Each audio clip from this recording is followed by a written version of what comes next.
मौसम की तैयारी। तिलारी वन में ठंडक दस्तक दे रही थी।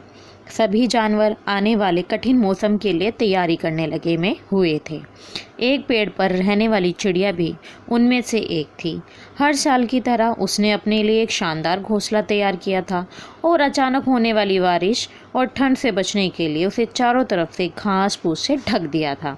सब कुछ ठीक चल रहा था कि एक दिन अचानक ही बिजली कड़कड़ाने लगी और देखते देखते घनघोर वर्षा होने लगी।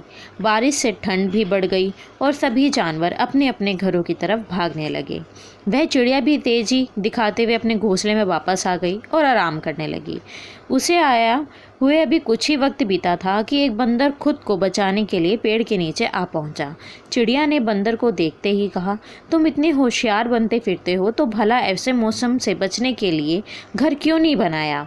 यह सुनकर बंदर को गुस्सा आया, लेकिन वह चुप ही रहा और पेड़ की आड़ में खुद को बचाने का प्रयास करने लगा।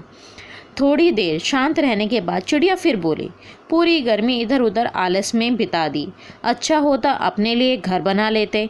ये सुन बंदर ने गुस्से में कहा, तुम अपने से मतलब रखो, मेरी चिंता छोड़ दो। थोड़ी ही देर में हवाएं भी तेज चलने लगी और अब बारिश रुकने का नाम नहीं ले रही थी। बेचारा बंदर ठंड से काँप रहा था और खुद को ढकने की भरसक कोशिश कर रहा था, पर चिड़िया ने तो मानो उसे छेड़ने की कसम खा रखी थी। वह फिर बोली, काश कि तुमने थोड़ी अकल दिखाई होती तो आज यह हालत नहीं होती। कम से कम अब घर बनाना सीख लेना।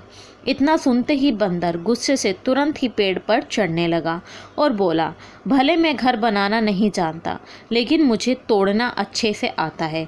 और ये कहते हुए उसने चिड़िया का घोंसला तहस नहस कर दिया। अब चिड़िया भी बंदर की तरह बेघर हो चुकी थी और ठंड से काँप रही थी। इससे हमें ये सीख मिलती है, हमेशा अपने काम से काम रखो। यदि आप मदद नहीं कर सकते तो उसे बेकार के उपदेश ना दें।